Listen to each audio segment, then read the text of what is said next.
കബറെന്നു കേട്ടാൽ തൽക്ഷണം ഞേട്ടേണ്ടതാ, കണ്ടാലുടൻ വാ വിട്ടു നീ കരയേണ്ടതാ. മേടക്ക് പകരം മാളമാ സുബ്ഹാനാ, റബ്ബി അതിൽ കിടക്കേണ്ടതാണ് സമാ. അസ്സലാത്തു വസ്സലാമു അലാ സയ്യിദിനാ മുഹമ്മദിൻ അഷ്റഫി റസൂലില്ലാഹ് വഅലാ ആലിഹി വഅസ്ഹാബിഹി അൽഫായിസീന ബിറിദല്ലാഹ്. അമ്മാ ബഅദ്. അഊദു ബില്ലാഹി മിനശ് ശൈത്വാനിർ റജീം. ബിസ്മില്ലാഹിർ റഹ്മാനിർ റഹീം. ومن ورائهم برزخ إلى يوم يبعثون. صدق الله مولانا العظيم وصدق وبلغ رسوله النبي الكريم ونحن على ذلك من الشاهدين الشاكرين والحمد لله رب العالمين. وقال النبي صلى الله عليه وسلم: القبر أول منزل من منازل الآخرة، فمن نجا منه وما بعده أيسر منه، فإن لم تنجوا فما بعده أشد منه، أو كما قال رسول الله.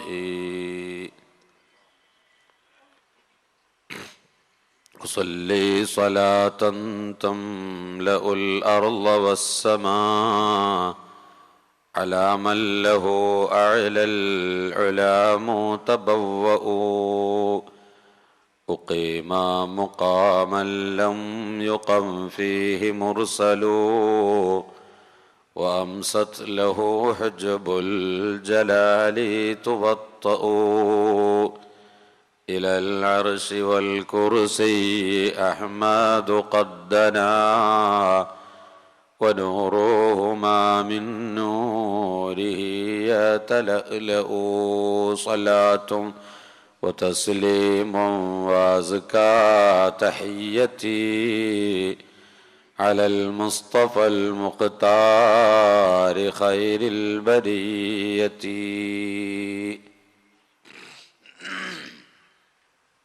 ആദരണീയരായ പണ്ഡിതന്മാരെ, ബഹുമാന്യരായ കാരണവന്മാരെ, സ്നേഹമുള്ള യുവാക്കളെ, മുത്തഅല്ലിമുകളെ, സുന്നത്ത് ജമാഅത്തിൻ്റെ പ്രവർത്തകരെ, സഹോദര സഹോദരിമാരെ, നമ്മെ എല്ലാവരെയും അള്ളാഹു അവൻ പൊരുത്തപ്പെട്ട സുന്നത്ത് ജമാഅത്തിൻ്റെ പ്രവർത്തകരാക്കി ദീർഘകാലം റബ്ബിൻ്റെ ദീനിൻ്റെ ഖിദ്മത്തിലാക്കി ആഫിയത്തോടെ ജീവിപ്പിക്കുമാറാവട്ടെ. സ്നേഹമുള്ള സുഹൃത്തുക്കളെ, നോട്ടീസിൽ കാണിച്ചതനുസരിച്ച് എന്നോട് നിർദ്ദേശിക്കപ്പെട്ടിരിക്കുന്ന വിഷയം ഖബർ ജീവിതത്തെക്കുറിച്ച് പറയുവാനാണ്. വളരെ ഗഹനമായ വിശാലവുമായ വിഷയമാണ്. 1.5 മണിക്കൂറോ 2 മണിക്കൂറോ സമയം കൊണ്ട് ചെറിയ ഒരു ഓർമ്മപ്പെടുത്തൽ മാത്രമേ അതിൽ നടക്കുകയുള്ളൂ. ഖബർ ജീവിതം ഇല്ലാത്ത ഒരു മനുഷ്യനുമില്ല. അതെല്ലാവർക്കും ബോധ്യമുള്ളൊരു വിഷയമാണ്. നാം എല്ലാവരും ഇവിടുന്ന് മരിച്ചു പോകുമെന്നും നമ്മെ കൊണ്ടുപോയി ആരുമില്ലാത്ത ഒരു കാട് പ്രദേശത്ത് 6 അടി മണ്ണിൻ്റെ ഉള്ളിൽ മറവ് ചെയ്ത് തിരിച്ചു പോരും എന്നുള്ളതെല്ലാം നിത്യവും നാം അനുഭവിച്ചു കൊണ്ടിരിക്കുന്ന, നിഷേധിക്കാൻ കഴിയാത്ത യാഥാർത്ഥ്യങ്ങളാണ്. ആ ജീവിതത്തെക്കുറിച്ച് പരിശുദ്ധ ഇസ്ലാമിൻ്റെ കാഴ്ചപ്പാട് ഒരല്പസമയം വിശദീകരിക്കുക വഴി ഭൗതിക ലോകത്ത് ജീവിക്കുമ്പോൾ എന്നും എപ്പോഴും ഖബറിനെ കുറിച്ചുള്ള ചിന്തയും ഞാൻ ഖബറിലേക്ക് പോകാനുള്ളവനാണ് എന്ന ഓർമ്മയും ബോധവും ഉണ്ടാവുക വഴി പാരത്രിക ലോകത്തെ നന്നാക്കിയെടുക്കുവാനും ഭൗതിക ലോകത്തിന്റെ ആഡംബരങ്ങളിൽ നിന്ന് അല്പം നമ്മുടെ മനസ്സിനെ മാറ്റിയെടുക്കുവാനും സാധിക്കും. എപ്പോഴും നമ്മുടെ ശരീരത്തെ ഖബറാളികളുടെ കൂട്ടത്തിൽ എണ്ണണമെന്ന് നബി സല്ലല്ലാഹു അലൈഹി വസല്ലമ തങ്ങളുടെ നിർദ്ദേശമാണ്. വഉദ്ദ നഫ്സക മിൻ അസ്ഹാബിൽ ഖുബൂർ. ഇത് അല്ലാഹുവിന്റെ റസൂലിന്റെ വലിയൊരു ഉപദേശമാണ്. എന്നാൽ ഈ ഖബർ, നാം എല്ലാവരും മരിച്ച് നമ്മെ എല്ലാവരെയും കൊണ്ടുപോയി അടക്കം ചെയ്യുന്ന ആ കുഴി, എവിടെയാണ് ആ കുഴി വരിക? കൂടുതൽ ആമുഖങ്ങളും വിശദീകരണങ്ങളും ഇല്ലാതെ ഞാൻ നേരെ വിഷയത്തിലേക്ക് കടക്കുകയാണ്. ഉള്ള സമയം കൊണ്ട് പരിമിതമായി എന്തെങ്കിലും ചെറിയ ചില കാര്യങ്ങൾ ഓർമ്മപ്പെടുത്താൻ സാധിച്ചെങ്കിലോ എന്ന നിലക്ക് വിശദീകരണങ്ങളിലേക്കൊന്നും ഞാനിപ്പോൾ ഉദ്ദേശിക്കുന്നില്ല. ഈ ഖബർ യഥാർത്ഥത്തിൽ നമ്മുടെ തറവാടാണ്. മയ്യിത്തിനെ കൊണ്ടുപോയി വെച്ച് ഖബറിൽ കൊണ്ടുപോയി ഇറക്കി വെച്ച് മൂടുകല്ല് വെച്ച് മണ്ണിട്ട് കഴിഞ്ഞാൽ, മണ്ണിടുമ്പോൾ നാം എല്ലാവരും ആ മയ്യിത്തിന്റെ തലഭാഗത്ത് നിന്നും മധ്യഭാഗത്ത് നിന്നും കാൽഭാഗത്ത് നിന്നും മണ്ണ് വാരി ആ മയ്യിത്തിന്റെ മുഖത്തേക്ക് വലിച്ചെറിയുമ്പോൾ പറയുന്ന ഒരു വാചകമുണ്ട്: മിൻഹാ ഖലഖനാകും വഫീഹാ നുഈദുകും വമിൻഹാ നുഖ്രിജുകും താറതൻ ഉഖ്റാ. മിൻഹാ ഖലഖനാകും, ഈ മണ്ണിൽ നിന്നാണ് നിങ്ങളെ നാം സൃഷ്ടിച്ചത്. ഈ മണ്ണിൽ നിന്നാണ് നാം സൃഷ്ടിച്ചത് എന്ന് പറഞ്ഞാൽ അല്ലാഹു സുബ്ഹാനഹു വ തആല മനുഷ്യവർഗത്തെ സൃഷ്ടിച്ചത് മണ്ണിൽ നിന്നാണ്. ഈ മണ്ണിൽ നിന്നാണ് സൃഷ്ടിച്ചത് എന്നതും സത്യം തന്നെയാണ്. മണ്ണിൽ നിന്നാണ് മനുഷ്യന്റെ ഉത്ഭവം. ലഖദ് ഖലഖനൽ ഇൻസാന മിൻ സുലാലത്തിൻ മിൻ തീൻ. ഒന്നാം തരം കളിമണ്ണിൽ നിന്ന്, ചേറുമണ്ണിൽ നിന്നാണ് മനുഷ്യനെ നാം സൃഷ്ടിച്ചത് എന്ന് അല്ലാഹു ഖുർആനിൽ പറയുന്നു. ആദം നബി അലൈഹിസ്സലാമിനെ അല്ലാഹു സൃഷ്ടിച്ചത് മണ്ണിൽ നിന്നാണ്.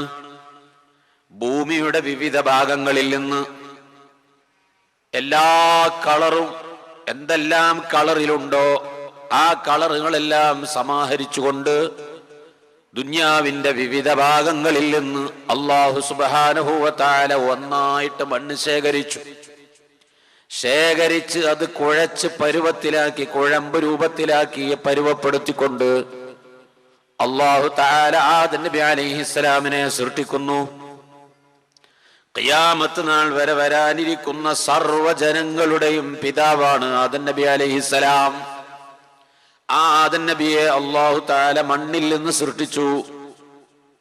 ആദം നബിയുടെ മുതുകിലായിക്കൊണ്ട് ഖിയാമത്ത് നാൾ വരെ വരാനിരിക്കുന്ന ഞാനും നിങ്ങളും ഉൾപ്പെടുന്ന സർവ്വജനങ്ങളെയും ആദമിൽ നിന്നാണ് സൃഷ്ടിച്ചത്. അപ്പോൾ നമ്മുടെ പിതാവായ ആദം നബി അലൈഹിസ്സലാമിൽ നമ്മുടെ ശരീരത്തിന്റെ ഭാഗമുണ്ട്. ആദം നബിയാണെങ്കിലോ, ആദം നബി അലൈഹിസ്സലാം ദുനിയാവിന്റെ ഏതെല്ലാം ഭാഗത്ത് നിന്ന് മണ്ണെടുത്തോ ആ ഭാഗത്തുള്ള എല്ലാ മണ്ണും സമാഹരിച്ചുകൊണ്ടാണ് ആദം നബിയെ സൃഷ്ടിച്ചത്.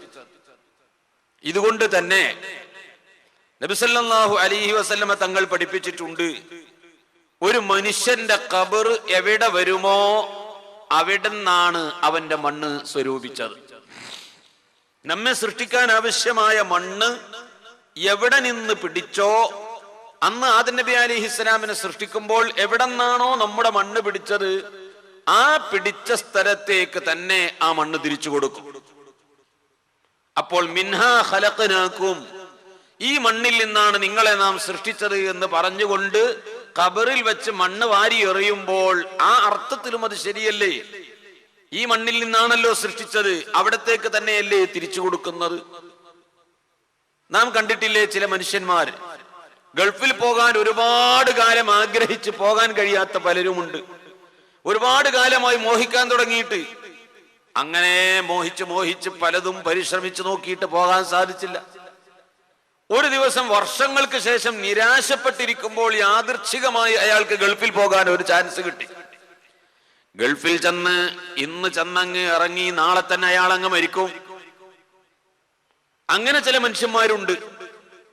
അതല്ലെങ്കിൽ അവിടെ നിന്ന് നാട്ടിലേക്ക് തിരിച്ചു വന്ന് പെട്ടെന്ന് തിരിച്ചു പോകണമെന്ന നിലക്ക് നാട്ടിലേക്ക് വന്നതാണ്. അത്യാവശ്യ ചുറ്റുപാടുകളൊക്കെ കഴിഞ്ഞ് നാളെ പോകാനിരിക്കുമ്പോഴാണ് ഇന്ന് ആ മനുഷ്യനങ്ങ് മരിക്കുന്നത്. കാരണം അയാളുടെ മരണം എവിടെ വെച്ചാകണമെന്ന് അള്ളാഹുവിനൊരു നിശ്ചയമുണ്ട്. അയാളുടെ ഖബർ എവിടെ വരണമെന്ന് അള്ളാഹുവിന്റെ ഒരു നിശ്ചയമുണ്ട്. ആ നിശ്ചയിച്ച സ്ഥലത്ത് തന്നെ അയാളുടെ മരണം നടക്കും. ഇദാ മാ ഹിമാമുൽ മർഇ കാനാ ബിബൽദതി ദഅതുഹു ഇലൈഹാ ഹാജതുൻ ഫയതീറു. ഒരു മനുഷ്യന്റെ മരണം എവിടെയാണോ അള്ളാഹു തീരുമാനിച്ചത് ആ സ്ഥലത്തേക്ക് അവൻ പറന്ന് എത്തും. എന്തെങ്കിലും ഒരു ആവശ്യം അവിടെ ചെന്ന് ചേരേണ്ടതായി അയാൾക്കുണ്ടാകും. ആ മനുഷ്യൻ അവിടെ ചെന്ന് ചേരുകയും ചെയ്യും. മുമ്പ് സുലൈമാൻ നബി അലൈഹിസ്സലാമിന്റെ ഹദ്റത്തിൽ ഒരാൾ വന്നിട്ട് പറഞ്ഞു, സുലൈമാൻ നബിയെ, എന്റെ പിന്നാലെ അസ്രായീൽ അലൈഹിസ്സലാം വരുന്നു. അസ്രായീൽ എന്നെ നോക്കി പേടിപ്പിച്ചു കളഞ്ഞു. ഞാൻ ഓടിയതാണ്, എന്റെ റൂഹിനെ പിടിക്കാൻ വരികയാണെന്നാ തോന്നുന്നത്. അതുകൊണ്ട് നിങ്ങൾ എന്നെ ഇന്ത്യ രാജ്യത്തേക്ക് കടത്തിത്തരണം. സുലൈമാൻ നബി അലൈഹിസ്സലാം ലോകം മുഴുവനും അടക്കി ഭരിക്കുന്ന രാജാവല്ലേ. കാറ്റിനെ വിളിച്ചിട്ട് പറഞ്ഞു, ഈ മനുഷ്യരെ ഇന്ത്യ രാജ്യത്ത് കൊണ്ടുപോയി വിടണം. സുലൈമാൻ നബി അലൈഹിസ്സലാമിന്റെ നിർദ്ദേശപ്രകാരം ആ കാറ്റ് ആ മനുഷ്യനെ ഇന്ത്യയിൽ കൊണ്ടുവന്നു വിട്ടു. കുറച്ചു കഴിഞ്ഞപ്പോൾ അസ്രായീൽ അലൈഹിസ്സലാം വരുന്നു. എന്താ അസ്രായീലെ, ആളുകളെ നോക്കി പേടിപ്പിക്കണോ? റൂഹ് പിടിക്കാൻ പിടിച്ചാ പോരെ? എന്താ സംഭവം? ഒരാളിവിടെ വന്നിട്ട് പറഞ്ഞു, നിങ്ങൾ എന്നെ നോക്കി പേടിപ്പിച്ചു എന്ന്. അയാൾ ഇന്ത്യ രാജ്യത്തേക്ക് കടത്തിവിടാൻ ആവശ്യപ്പെട്ടിട്ട് ഞാൻ അങ്ങോട്ട് കയറ്റി വിട്ടിട്ടുണ്ട് എന്ന് പറഞ്ഞപ്പോൾ അസ്രായീൽ അലൈഹിസ്സലാം പറഞ്ഞു, ഞാൻ അയാളെ നോക്കി പേടിപ്പിച്ചതൊന്നുമല്ല, എന്റെ അവസ്ഥ ആലോചിച്ചു പേടിച്ചതാണ്. അല്ലാഹു തആല എന്നോട് കൽപ്പിച്ചത് 10 മിനിറ്റിനുള്ളിൽ ഈ ഒരു സാഅത്ത് അങ്ങ് പൂർത്തിയാകുന്നതിന്റെ ഉള്ളിൽ അദ്ദേഹത്തിന്റെ റൂഹ് ഇന്ത്യയിൽ വെച്ച് പിടിക്കണമെന്നാണ് എനിക്ക് നൽകിയിട്ടുള്ള റെക്കോർഡിലുള്ളത്. ഇദാ കാനത് ലൈലത്തുൻ നിസ്ഫി മിൻ ശഅബാൻ അഅതാ ലികുല്ലി മലകിൻ സഹീഫാ. ബറാഅത്തിന്റെ രാത്രിയിൽ അല്ലാഹു തആല ഓരോ മലക്കിന്റെ കയ്യിലേക്കും ഒരു ഏട് കൊടുക്കുമല്ലോ. ആ ഏടിലുണ്ടല്ലോ ഓരോ മനുഷ്യന്റെ റൂഹ് എവിടെ വെച്ച് പിടിക്കണമെന്ന്. എനിക്ക് കഴിഞ്ഞ ബറാഅത്തിന്റെ അന്ന് ഏൽപ്പിച്ചിരിക്കുന്ന ഏടിലുള്ളത് ഈ മനുഷ്യന്റെ റൂഹ് ഇന്ത്യയിൽ വെച്ച് പിടിക്കണമെന്നാണ്. ഇനി വളരെ കുറഞ്ഞ സമയം മാത്രമേ ഉള്ളൂ. അദ്ദേഹത്തെ ഇവിടെ കണ്ടപ്പോൾ ഞാൻ എന്നിൽ ഏൽപ്പിക്കപ്പെട്ട ഉത്തരവാദിത്വം പൂർത്തീകരിക്കാൻ കഴിയില്ലേ എന്ന് പേടിച്ചുകൊണ്ട് ഞാനൊന്ന് വിഷമിച്ചതാണ്. ഇന്ത്യയിലേക്ക് വിട്ടിട്ടുണ്ടോ അല്ലേ, അത് നമ്മൾ ശരിയാക്കാം. അസ്രായീലിന് സന്തോഷമായി. കാരണം അയാൾ ഈ എഴുതപ്പെട്ട റെക്കോർഡിലുള്ളത് പോലെയാണ് ഇപ്പൊ സംഭവിച്ചത്. അയാൾ സുലൈമാൻ നബിയോട് ആവശ്യപ്പെട്ടത് തൽക്കാലം അസ്രായീലിന്റെ മുമ്പിൽ നിന്ന് രക്ഷപ്പെടാനുള്ള ഒരു പണിയാണ്. അല്ലാഹുവിന്റെ ദഅതുഹു ഇലൈഹാ ഹാജതുൻ ഫയതീറു. ആ മനുഷ്യന് ഇന്ത്യയിലേക്ക് എത്തിപ്പെടാൻ എന്തെങ്കിലും ഒരു ആവശ്യം വരും. ഗൾഫിലേക്ക് പോകാൻ ചാൻസ് കിട്ടാതെ നിരാശപ്പെടുന്നവന് പെട്ടെന്ന് ഗൾഫിലേക്ക് ഒരു വിസ ശരിയാകുന്നു, അല്ലെങ്കിൽ ഒരു ഉംറക്ക് പോകാനുള്ള ചാൻസ് ഉണ്ടാകുന്നു, അല്ലെങ്കിൽ ഏതെങ്കിലും മാർഗത്തിൽ മറ്റേതെങ്കിലും വിധത്തിൽ അദ്ദേഹത്തിന് അങ്ങോട്ട് പോകാൻ ഒരു ചാൻസ് ഒരുക്കി കൊടുക്കുന്നു. അങ്ങനെ അദ്ദേഹം നിശ്ചയിച്ച സ്ഥലത്ത് എത്തുന്നു. അവിടെ അയാൾ മരിക്കുകയും ചെയ്യുന്നു. മരിച്ചാൽ തന്നെ ചിലപ്പോൾ നാം കണ്ടില്ലേ, അയാളുടെ റൂഹ് പിരിഞ്ഞു കഴിഞ്ഞാൽ ആ മൃതശരീരം ഗൾഫ് രാജ്യത്തെ സല്ലാജയിൽ ഒരാഴ്ചയോ 2 ആഴ്ചയോ വെച്ചിട്ടായാലും ഒരു പെട്ടിയിലാക്കി നാട്ടിലേക്ക് കൊണ്ടുവരും. മരിക്കൽ അവിടെ നിന്നാണ്, ഖബർ എവിടെയാണ്, തിരിച്ചിങ്ങോട്ട് തന്നെ ആ മയ്യത്ത് കൊണ്ടുവരുന്നു. അതല്ല ഗൾഫിൽ പോയി ജോലി ചെയ്യുന്നൊരു മനുഷ്യനാണെങ്കിലും അദ്ദേഹത്തിന്റെ മയ്യത്ത് ഇവിടെ കൊണ്ടുവന്നിട്ട് മറവ് ചെയ്യുന്നു. അള്ളാഹു നിശ്ചയിച്ചത് അയാളെ ഖബർ ഇവിടെ ആവണമെന്നാണ്. ആ ആകേണ്ട സ്ഥലത്തേക്ക് എത്തിക്കളയും. നബി സല്ലല്ലാഹു അലൈഹി വസല്ലമ തങ്ങൾ ഒരു ദിവസം മദീനയുടെ സൈഡിലൂടെ ഇങ്ങനെ നടന്നു പോവാണ്. അതിലൂടെ ഇങ്ങനെ യാത്ര ചെയ്യുന്ന സമയത്ത്, ചുറ്റിക്കറങ്ങിക്കൊണ്ടിരിക്കുന്ന സമയത്ത് ഒരു ഖബർ കുഴിച്ചുകൊണ്ടിരിക്കും. ബഹുമാനപ്പെട്ട നബി തങ്ങൾ ചോദിച്ചു സഹാബത്തിനോട്, ആർക്കുള്ളതാണ് ഈ ഖബർ? ലിമൻ ഹാദൽ ഖബർ? ഈ ഖബർ ആർക്കുള്ളതാണ്? കുടുംബത്തിൽപ്പെട്ട ആരും മരിച്ചതായി അറിയില്ല. തൊട്ടടുത്തു പ്രദേശത്തുള്ള എപ്പോഴും ബന്ധപ്പെടുന്ന ആരും മരിച്ചതായും തങ്ങൾ അറിഞ്ഞില്ല. അപ്പൊ എവിടെ ആർക്കുള്ളതാണ് ഈ ഖബർ, ആരാണ് മരിച്ചത് എന്ന് അന്വേഷിച്ചപ്പോൾ ആ ഖബർ കളക്കുന്നവർ പറഞ്ഞു, ലിറജുലിൻ മിനൽ ഹബ്ശ, ഹബ്ശീനിയയിൽ നിന്ന് വന്ന, ആഫ്രിക്കൻ ഭൂഖണ്ഡത്തിന്റെ അങ്ങേ അറ്റത്തിൽ നിന്ന് വന്ന ഒരു മനുഷ്യൻ. അയാൾ ഇവിടെ വന്നു, എന്തോ ആവശ്യത്തിന് ഇവിടെ എത്തിപ്പെട്ടു, ഇവിടെ അയാൾ അങ്ങ് മരിച്ചുപോയി, അയാൾക്ക് വേണ്ടിയാണ്. അല്ലാഹുവിന്റെ റസൂൽ പറഞ്ഞു, സീഖ മിൻ അർളിഹി വസമാഇഹി ഹത്താ ദുഫിന ഫിൽ അർളില്ലതി ഖുലിഖ ഫീഹാ. ഏതോ രാജ്യത്തിൽ നിന്ന് ആ മനുഷ്യൻ ഇവിടെ വന്നിരിക്കുന്നു, എന്നിട്ട് അദ്ദേഹത്തിന് ഇവിടെ മരിക്കാനും ഇവിടെ ഖബർ കുഴിക്കാനും അവസരമുണ്ടായിരിക്കുന്നു. ഏത് മണ്ണിൽ നിന്നാണോ ആ മനുഷ്യനെ സൃഷ്ടിക്കപ്പെട്ടത് അവിടെ തന്നെ അദ്ദേഹത്തിന് ഖബറടക്കപ്പെടുകയും ചെയ്യുന്നു. അപ്പോൾ നമ്മുടെ ഖബർ എവിടെയാണ് വരുന്നത്? ആദം നബി അലൈഹിസ്സലാമിനെ അല്ലാഹു തആല സൃഷ്ടിക്കുന്ന സമയത്ത് നമ്മുടെ മണ്ണ് എവിടെ നിന്നാണോ വാരിയത് ആ വാരിയ സ്ഥലത്തേക്ക് തന്നെ ആ ശരീരമെത്തും. നാം ഇവിടെ ഖബർ കുഴിച്ചിട്ടുണ്ടാകാം. എനിക്ക് കടക്കാനുള്ളത് പള്ളിയുടെ ഇന്ന സൈഡിലാകണം, അല്ലെങ്കിൽ ഗേറ്റിന്റെ അടുത്ത് തന്നെ ആവണം, അതല്ലെങ്കിൽ ഇന്ന പള്ളിയുടെ പരിസരത്താകണം എന്നൊക്കെ നാം ആഗ്രഹിക്കാം. അവിടെ ഖബർ കുഴിച്ചിട്ടുണ്ടാവാം. പക്ഷേ ആ ഖബറിൽ തന്നെ നാം എത്തണമെന്നില്ല.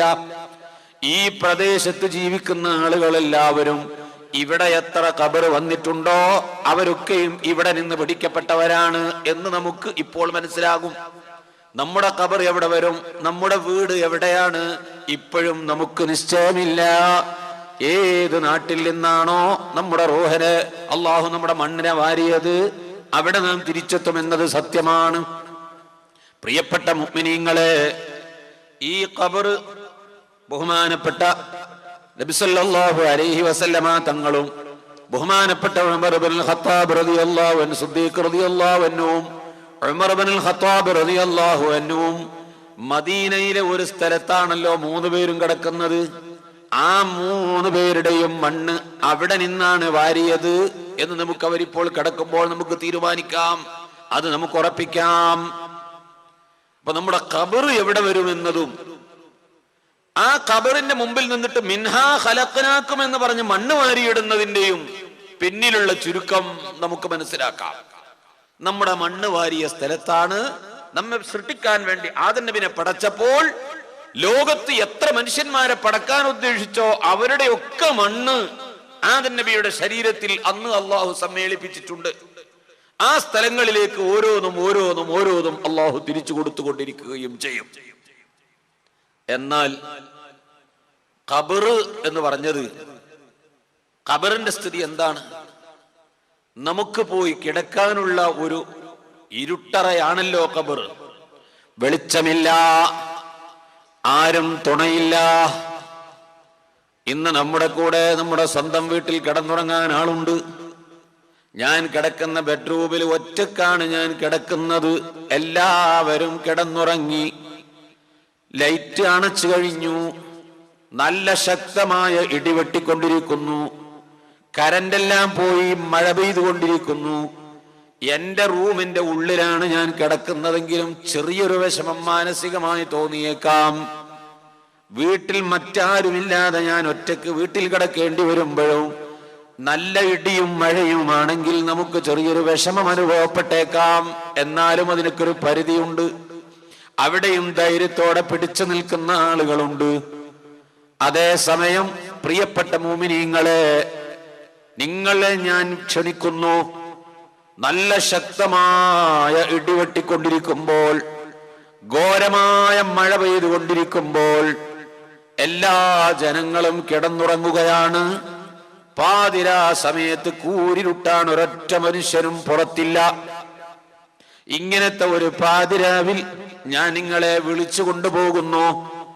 കൊണ്ടുപോയിട്ട് കാട് പിടിച്ചു കിടക്കുന്ന ഒരു പള്ളി കാണിച്ചു തരാം. ആ പള്ളി പറമ്പ് മുഴുവനും ശക്തമായ കാട് പിടിച്ചു കിടക്കുകയാണ്. പകൽ സമയത്ത് പോലും ആ പള്ളിയിലേക്ക് നിസ്കരിക്കാൻ പോകാൻ ധൈര്യം വരുന്നില്ല. അങ്ങനത്തെ കട്ട പിടിച്ച കാടുള്ള ഒരു പള്ളി. ആ പള്ളിയുടെ സൈഡിൽ, പള്ളിയുടെ പറമ്പിന്റെ ഒരു മൂലയിൽ രാത്രി പാതിരാ സമയത്ത് ഞാൻ നിങ്ങൾക്കൊരു ഖബർ കാണിച്ചു തരാം. ആ ഖബറിൻ പുറത്ത് സ്ഥാപിച്ചിരിക്കുന്ന മീസാങ്കല്ല് കെട്ടിപ്പിടിച്ചുകൊണ്ട് പാതിരാവിൽ 12 മണി സമയത്ത് നിങ്ങൾ ഇരിക്കാൻ തയ്യാറുള്ളവരുണ്ടോ നമ്മുടെ കൂട്ടത്തിൽ? ഞാൻ നിങ്ങൾക്ക് ആ ഖബർ കാണിച്ചു തന്നുകൊണ്ട് തിരിച്ചു വരും. നിങ്ങൾ ഒറ്റയ്ക്ക് അവിടെ ഇരിക്കണം. നല്ല മഴ പെയ്യുന്നു, ചെകിടുപൊട്ടാവുന്ന ശബ്ദത്തിൽ ഇടിവെട്ടിക്കൊണ്ടിരിക്കുന്നു, കരണ്ടില്ല, സർവ്വജനങ്ങളും കിടന്നുറങ്ങുകയാണ്. ഈ ശക്തമായ മഴയും കാറ്റും ഇടിയുമുള്ള സമയത്ത് എല്ലാവരും കിടന്നുറങ്ങുമ്പോ ഒറ്റക്ക് ഒരു പള്ളിക്കാട്ടിൽ ചെന്നുകൊണ്ട്, കാട് പിടിച്ച പള്ളിക്കാട്ടിനുള്ളിൽ ചെന്നുകൊണ്ട് ഖബറിന്റെ മുകളിൽ കല്ലും പിടിച്ചുകൊണ്ടൊരു മണിക്കൂർ സമയം ഇരിക്കാൻ ധൈര്യമുള്ളവർ നമ്മുടെ കൂട്ടത്തിൽ എത്ര പേരുണ്ട്? എന്തെങ്കിലും ഇഴജന്തുക്കൾ വന്നാൽ, പാമ്പ് വന്നാൽ ഓടിക്കളയാം. ആക്രമിക്കാൻ ആരെങ്കിലും വരികയാണെങ്കിൽ പള്ളിയിൽ കയറി ഒളിക്കാം, അല്ലെങ്കിൽ വീട്ടിലേക്ക് ഓടി രക്ഷപ്പെടാം. വിശാല വിസ്തൃതമായ ഭൂമി കിടക്കുകയാണ്. എന്നാലും രാത്രി സമയത്ത് ആ ഖബറിന്റെ മുകളിൽ പോയി ഇരിക്കുന്നതിന് മനസ്സ് ധൈര്യം വരുന്നില്ലെങ്കിൽ അതിന്റെ ഉള്ളിലാണ് എനിക്കും നിങ്ങൾക്കും കിടക്കാനുള്ളത്. ലൈറ്റില്ല, മണ്ണിന്റെ തലയണിയാണ്. കഫംപുട നീക്കിയിട്ട് കവിൾത്തടം മണ്ണിലേക്ക് ഒട്ടിച്ചു വെച്ചുകൊണ്ടാണ്, നഗ്നമായ ശരീരം ആ മണ്ണിലേക്ക് ചേർത്ത് വെച്ചുകൊണ്ടാണ് കിടത്തുന്നത്. ചെരിഞ്ഞാണ് കിടക്കുന്നത്, മലർന്നല്ല കിടക്കുന്നത്. എല്ലാം കൈകാലുകൾ ഭദ്രമായി കെട്ടി അതിന്റെ ഉള്ളിൽ കൊണ്ടുപോയി വെച്ച്, ചെറിയ ഇടുങ്ങിയ മലർന്നു കിടക്കാൻ വിശാലതയില്ലാത്ത, ചെരിഞ്ഞു കിടക്കാൻ മാത്രം വിശാലതയുള്ള ഒരു കുഴി. ആ കുഴിയുടെ ആഴം എത്രയാണ് കിതാബുകളിൽ പറയുന്നത്? ശരിക്ക് ഒരു മനുഷ്യൻ ഒരു ഖബർ കുഴിക്കുകയാണെങ്കിൽ ആ ഖബറിന്റെ ആഴം എത്ര വേണം? ഒരാള് നിന്നുകൊണ്ട്, സാധാരണഗതിയിലുള്ളൊരു മനുഷ്യൻ നിന്നുകൊണ്ട് അയാളുടെ കൈ ഒന്നിങ്ങോട്ട് മേലോട്ട് പൊക്കിപ്പിടിച്ചാൽ എത്ര ഉയരമുണ്ടാകുമോ? ഒരു മനുഷ്യനും അയാളുടെ കൈയും ഇതെത്രമാത്രം ഉയരമുണ്ടോ അത്ര ആഴത്തിൽ ഒരു കുഴി കുഴിക്കണം. അതിലാണ് മയ്യത്ത് കിടത്തേണ്ടത്. ഇപ്പോഴും മലബാറിന്റെ പഴയ ചില സ്ഥലങ്ങളിലൊക്കെ അത്തരം ഖബറുകൾ കാണാൻ കഴിയും. ഈയിടെ ഞാൻ ഒരു സയ്യിദിന്റെ ഖബർ, ഒരു മഹാനായ മനുഷ്യനെ മയ്യത്ത് മറവ് ചെയ്യുന്ന സ്ഥലത്ത് പങ്കെടുത്തു. ഈ അടുത്ത് നമ്മുടെ പ്രസ്ഥാന ബന്ധുവായ, പ്രസ്ഥാനത്തിന്റെ നേതാവുമായ അദ്ദേഹത്തിന്റെ ഖബർ ഈ പറഞ്ഞ രൂപത്തിലാണ് കുഴിച്ചു താത്തിയിട്ടുള്ളത്. ഒരാളും കയ്യൊപ്പവും. ഇനി അങ്ങനെ കുഴിക്കുന്നില്ലെങ്കിൽ അതാണ് പരിപൂർണമായ ഒരു ഖബറിന്റെ സ്വഭാവം. ആ ഖബറിലേക്ക് അങ്ങ് ഇറക്കി വെച്ചിട്ട്, വളരെ ആഴത്തിലേക്ക് ഇറക്കി വെച്ചിട്ട് അതിന്റെ മീതെ കല്ലുകൾ പാകി മണ്ണ് കുഴച്ച് അടച്ചുകൊണ്ട് അതിൽ നിന്ന് ഒരു വാസന പുറത്തേക്ക്, നാറ്റം പുറത്തേക്ക് വരാത്ത വിധത്തിൽ, വായു അങ്ങോട്ടും ഇങ്ങോട്ടും സഞ്ചാരമില്ലാത്ത വിധത്തിൽ ശരിക്കും മണ്ണ് കുഴച്ച് അടച്ചുകൊണ്ട് അതിന്റെ മീതെ മണ്ണ് വാരിയിട്ട് പിന്നെ അതിന്റെ മീതെ ഭൂമിക്ക് മുകളിൽ കുറച്ചുകൂടി മണ്ണ് ഉയർത്തി നിർത്തിക്കൊണ്ടാണല്ലോ ഇന്ന് നാം ഖബർ കാണുന്നത്. നമുക്ക് കിടക്കാനുള്ള വീടിന്റെ സ്വഭാവം അങ്ങനെയാണ്. ഇനി ഇതേ രൂപത്തിൽ ഖബർ കുഴിക്കുന്നില്ലെങ്കിൽ പിന്നെ അവന്റെ ഖബർ ഏതു വിധത്തിലാ കുഴിക്കേണ്ടത്? ഇതിന്റെ ചുരുങ്ങിയ രൂപം, മനുഷ്യൻ മരണപ്പെട്ടാൽ മറ്റു ജീവികൾ ചത്തതുപോലെയല്ല. മനുഷ്യന്റെ ആത്മാവങ്ങ് പിരിഞ്ഞു കഴിഞ്ഞാൽ ഈ ഡെഡ് ബോഡി കുറച്ച് സമയം ഈ ഭൗതിക ലോകത്തിന്റെ മുകളിൽ വെക്കുകയാണെങ്കിൽ ഇന്നലെ വരെ കെട്ടിപ്പിടിച്ചു മാറോട് ചേർത്ത് മുത്തം വെച്ച ഭാര്യക്കും ഈ ശരീരം വേണ്ട. മേലെ കയറി കിടന്ന് കളിച്ചുകൊണ്ട് ഉപ്പാ എന്ന് പറഞ്ഞ് ശരീരത്തിൽ കയറി കിടന്ന് കളിച്ച മക്കൾക്ക് ഈ ശരീരം വേണ്ട. ഭാര്യയുടെ ശരീരം സ്വന്തം ഭർത്താവിന് വേണ്ട. ഇന്നലെ രാത്രി വരെ ആ ഭാര്യയുടെ കൂടെയല്ലേ അവൻ കിടന്നത്. കെട്ടിപ്പിടിച്ചു കിടന്ന ഭാര്യക്കോ ഭർത്താവിനോ ആ ശരീരം വേണ്ട. തോളിൽ കൈയിട്ട് നടന്ന സ്നേഹിതന്മാർക്ക് വേണ്ട. കൈപിടിച്ച് മുത്തം വെച്ചവർക്ക് വേണ്ട. ദുനിയാവിൽ ഒരു മനുഷ്യനും ആ ശരീരം വേണ്ട. എല്ലാവരുടെയും ആവശ്യം ഇതെവിടെയെങ്കിലും കൊണ്ടുപോയി മറവ് ചെയ്യണം. എന്താ കാരണം? ആ ശരീരത്തിൽ നിന്നൊരു ദുർഗന്ധം ഇങ്ങോട്ട് വരാനുണ്ട്. അത് വന്നു കഴിഞ്ഞാൽ അതിന്റെ അസഹനീയത ഈ ഭൂമിക്ക് മുകളിൽ ജീവിക്കുന്ന ഒരു മനുഷ്യനും സഹിക്കാൻ കഴിയില്ല. അത്രയും വിഷമം അതുകൊണ്ട് സംഭവിക്കാനുണ്ട്. പിന്നെ ആ മയ്യത്ത് ഇവിടെ പുറത്ത് വെച്ചിട്ടെന്തൊരു കാര്യമാണുള്ളത്, അത് എത്രയും പെട്ടെന്ന് മറവ് ചെയ്യുകയുമാണ് വേണ്ടത്. വേറെ നിലക്കും അത് ആവശ്യമാണ്. ഈ മയ്യത്ത് ഖബറിന്റെ ഉള്ളിൽ കൊണ്ടുപോയി വെച്ച് മണ്ണിട്ട് കഴിഞ്ഞാൽ അതിൽ നിന്ന് വരുന്ന ദുർഗന്ധം ഈ ശരീരം പൊട്ടിച്ചിഴിഞ്ഞു നാറിയിട്ട് അതിൽ നിന്ന് കണ്ണുകളും അവയവങ്ങളും മുതിർന്നു വീണ് ശരീരം ദ്രവിക്കുമ്പോൾ ഉണ്ടാകുന്ന നാറ്റം പുറത്തേക്ക് വന്നിട്ട് പിടിമൃഗങ്ങളോ പട്ടിയോ നായയോ വന്ന് മാന്തി അതിന്റെ അവശിഷ്ടങ്ങൾ പുറത്തിടരുത്. പട്ടിക്കും നായക്കും മാന്താൻ അവസരം കൊടുക്കരുത്. ആ നിലക്ക് വാസന പുറത്തേക്ക് വരാത്ത, നാറ്റം പുറത്തേക്ക് വരാത്ത രൂപത്തിലുള്ള ഒരു കുഴിമതി, അതാണ് ഇപ്പോൾ നമ്മുടെ നാട്ടിൽ കുഴിച്ചുകൊണ്ടിരിക്കുന്നത്. അത്തരത്തിലുള്ള ഒരു കുഴി, ആ കുഴിയാണ് ഖബർ. അതിലാണ് നമുക്ക് പോയി കിടക്കാനുള്ളത്. പ്രിയപ്പെട്ട സഹോദരങ്ങളെ, മരിച്ചു കഴിഞ്ഞാൽ എത്രയും പെട്ടെന്ന് ഖബറിലേക്ക് എത്തിക്കണം.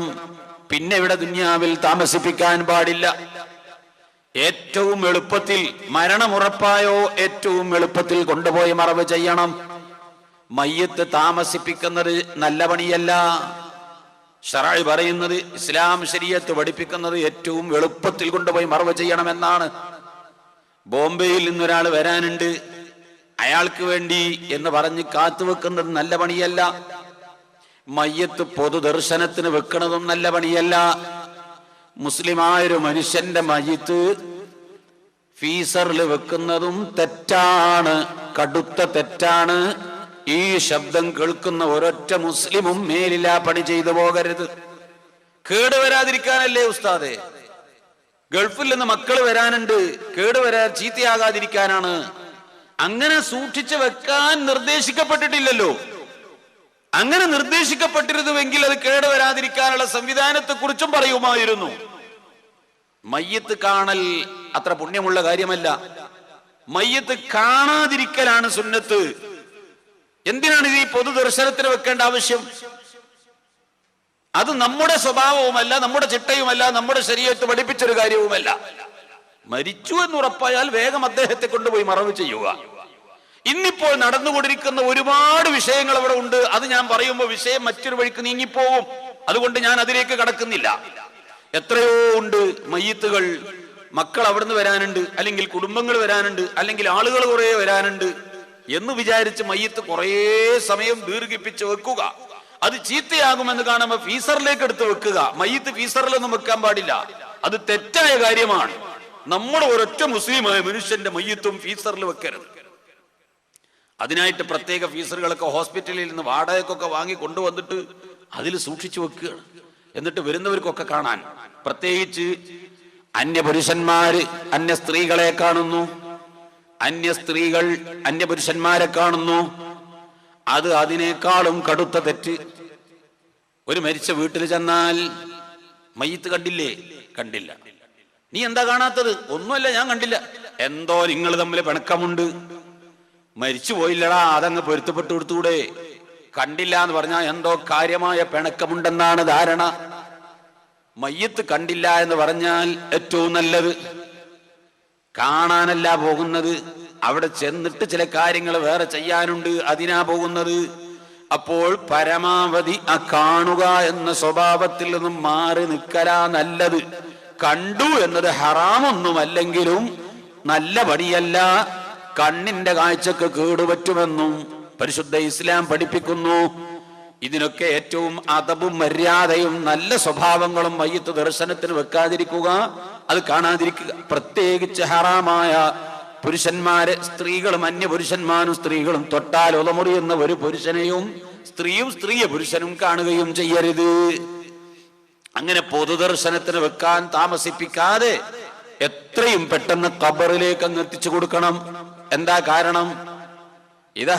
ഇദാ വുളിഅത്തിൽ ജനാസതു വഹ്തമലത്തിൽ റിജാലു അലാ അനാഖിഹിം ഖാലത് ഖദ്ദിമൂനി ഖദ്ദിമൂനി വഇൻ കാനത് ഗൈറ സാലിഹത്തിൻ ഖാലത് യാ വൈലതാ അയ്ന തദ്ഹബൂൻ കുല്ലു ഷൈഇൻ സമിഅഹു ഇല്ലൽ ഇൻസാൻ വലൗ സമിഅൽ ഇൻസാനു ലസഇഖാ ഔ കമാ ഖാല റസൂലുള്ളാഹി ഇദാ വുദിഅത്തിൽ ജനാസത്തു മയ്യിത്തിനെ കട്ടിലിന്റെ മുകളിലേക്ക് വെച്ച് കഴിഞ്ഞാൽ വെക്കപ്പെട്ടാൽ വഹതമലത്തിർ റിജാലു അലാ അനാഖിഹിം പുരുഷന്മാര് അവരുടെ പെരടികളിൽ ചുമന്നുകൊണ്ട് മയ്യിത്ത് കട്ടിൽ വഹിച്ചുകൊണ്ട് പോകുമ്പോൾ ഖാലത്ത് ഇൻ കാനത്ത് സ്വാലിഹത്തൻ ആ മയ്യിത്ത് നല്ല മയ്യിത്താണെങ്കിൽ ഖാലത്ത് ആ മയ്യിത്ത് പറയും ഖദ്ദിമൂനി ഖദ്ദിമൂനി എന്നെ വേഗം കൊണ്ടുപോ എന്ന് പറയും. മയ്യിത്ത് സ്വർഗം കണ്ടാ മരിച്ചിട്ടുള്ളതെങ്കിൽ ആ സ്വർഗത്തിലേക്ക് എത്താനുള്ള ധൃതി, അങ്ങോട്ട് വേഗത്തിൽ എത്തണമെന്ന ആഗ്രഹം മയ്യിത്ത് വിളിച്ചു പറയുകയാണ്, നിങ്ങൾ എന്നെ എത്രയും പെട്ടെന്നൊന്ന് കൊണ്ടുപോയി അടക്കി തരൂ, എത്രയും പെട്ടെന്നൊന്ന് കൊണ്ടുപോ. ഇൻകാനത്ത് ഗൈറ സാലിഹ മയ്യിത്ത് നല്ല മയ്യിത്തല്ലെങ്കിൽ, നരകം കണ്ടാണ് മരിച്ചതെങ്കിൽ, അദാബിന്റെ മലക്കുകളാണ് റൂഹ് ഏറ്റുവാങ്ങിയതെങ്കിൽ, അയിന തദ്ഹബൂൻ കാലത്ത് ആ മയ്യിത്ത് പറയും, അയിന തദ്ഹബൂൻ എങ്ങോട്ടാ നിങ്ങൾ എന്നെ കൊണ്ടുപോകുന്നത്? നിങ്ങൾ ആ ജനാസ വിളിച്ചു പറയും, എങ്ങോട്ടാ നിങ്ങൾ എന്നെ കൊണ്ടുപോകുന്നത്? നഷ്ടമേ, സങ്കടമേ, എങ്ങോട്ടാ നിങ്ങൾ എന്നെ കൊണ്ടുപോകുന്നത് എന്ന് ആ മയ്യിത്ത് വിളിച്ചു പറയും. അതൊരു ആലങ്കാരിക പ്രയോഗമല്ല, അങ്ങനെ വിളിച്ചു പറയും എന്നുള്ളത്. ആ സാഹചര്യത്തിൽ നിന്ന് റസൂലുള്ളാഹി സ്വല്ലല്ലാഹു അലൈഹി വസല്ലം ആലങ്കാരികമായി പറഞ്ഞ് അവതരിപ്പിച്ചതാണോ? അല്ല, മുഴുവൻ വസ്തുക്കളും കുല്ലു ഷൈഇൻ എല്ലാ സൃഷ്ടികളും, അള്ളാഹു പടച്ച സർവ്വ സൃഷ്ടികളും മയ്യിത്ത് ഈ വിളിച്ചു പറയുന്നത് കേൾക്കും. ഇല്ലൽ ഇൻസാൻ, ഇല്ലൽ ഇൻസാൻ മനുഷ്യനൊഴിച്ച്, മനുഷ്യൻ മാത്രം കേൾക്കുകയില്ല.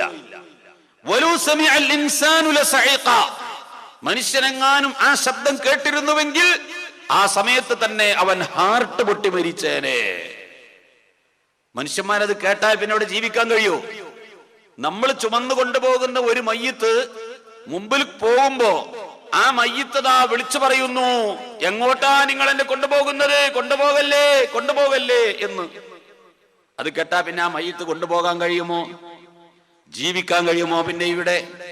അതുകൊണ്ട് മനുഷ്യ ജീവിതത്തിന് തടസ്സം വരാതിരിക്കാൻ റബ്ബ് ചെയ്തൊരു അനുഗ്രഹമാണ് നമ്മുടെ കാതിൽ നിന്ന് അത് മറച്ചു വെച്ചു. നമ്മുടെ കണ്ണിൽ നിന്ന് പലതും മറച്ചു വെച്ചിട്ടുണ്ട്, നമ്മുടെ കാതിൽ നിന്ന് പലതും മറച്ചു വെച്ചിട്ടുണ്ട്. നമുക്ക് കാണാനും കേൾക്കാനും ഇപ്പോൾ സാധ്യമല്ല. അത് അള്ളാഹു ചെയ്തൊരു അനുഗ്രഹമാണ്. അപ്പോൾ സ്വർഗം കണ്ട് മരിച്ച മയ്യിത്താണെങ്കിൽ ആ മയ്യിത്തിനെ എത്രയും പെട്ടെന്ന് സ്വർഗത്തിലേക്ക് എത്തിച്ചു കൊടുക്കണം. അതല്ല, നരകം കണ്ട് മരിച്ചതാണെങ്കിൽ ആ മയ്യിത്തിന് വേണ്ടി ഇറക്കപ്പെടുന്ന ശാപങ്ങളും ശിക്ഷകളും ലഅനത്തും ആ വീട്ടുകാരും നാട്ടുകാരും ഏൽക്കേണ്ടതുമില്ലല്ലോ. രണ്ടായാലും പെട്ടെന്ന് തന്നെ കൊണ്ടുപോയി മറവ് ചെയ്യലല്ലേ നല്ലത്. അതുകൊണ്ട് മരിച്ചാൽ ഉടനെ തന്നെ ഖബറിന്റെ ഉള്ളിലേക്ക് എത്തിക്കണം. മയ്യിത്ത് കുളിപ്പിച്ച് കഫൻ ചെയ്ത് നിസ്കരിച്ച് ഖബറിന്റെ ഉള്ളിലെത്തിക്കണം. ഖബറിലേക്ക് മയ്യിത്ത് കൊണ്ടുവരുമ്പോൾ എങ്ങനെയാണ് ഖബറിലേക്ക് മയ്യിത്ത് ഇറക്കി വെക്കേണ്ടത്? മയ്യിത്ത് കൊണ്ടുവന്ന് ഒരു സൈഡിലല്ല വെക്കേണ്ടത്, കിഴക്ക് വശത്തോ പടിഞ്ഞാറ് വശത്തോ ആ നീളത്തിൽ ജനങ്ങൾ നിൽക്കുന്ന അവിടെ ആ സൈഡിലല്ല മയ്യിത്ത് വെക്കേണ്ടത്. മയ്യിത്ത് ഖബറിൽ വെച്ചാൽ ആ മയ്യിത്തിന്റെ കാല് ഏത് ഭാഗത്ത് വരുമോ ആ ഭാഗത്താണ് കട്ടിൽ വെക്കേണ്ടത്, മയ്യിത്ത് കട്ടിൽ കൊണ്ടുവന്ന് വെക്കേണ്ടത്. അതിൽ നിന്ന് മയ്യിത്ത് ഇങ്ങോട്ട് എടുത്തിട്ട് ഖബറിലേക്ക് ഇറക്കി വെക്കുക വേണ്ടത്. ഒരു സൈഡിൽ കൊണ്ടുവന്ന് വെച്ചിട്ട് അവിടെ നിന്ന് മയ്യിത്ത് എടുത്തിട്ട് ഖബറിലേക്ക് വെക്കുകയല്ല മര്യാദ. ഖബറിലേക്ക് വെക്കേണ്ട രൂപം അങ്ങനെയാണ്.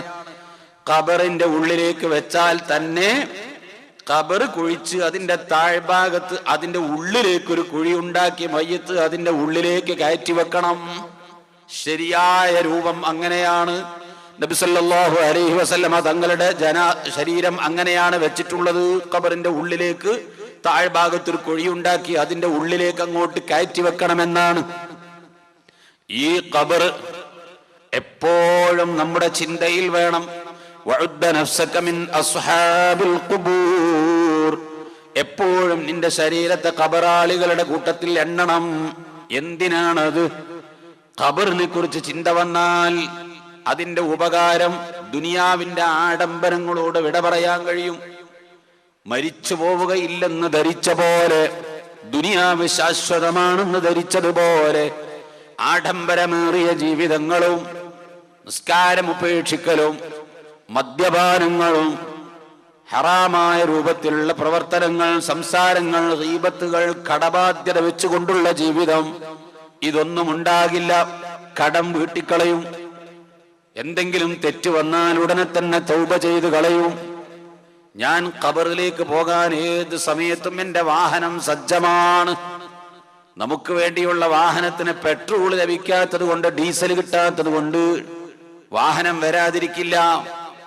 ഡ്രൈവർമാരും പൈലറ്റുമാരും സമരം ചെയ്തിട്ട് പ്ലെയിനും വാഹനങ്ങളും ഓടാതിരിക്കില്ല.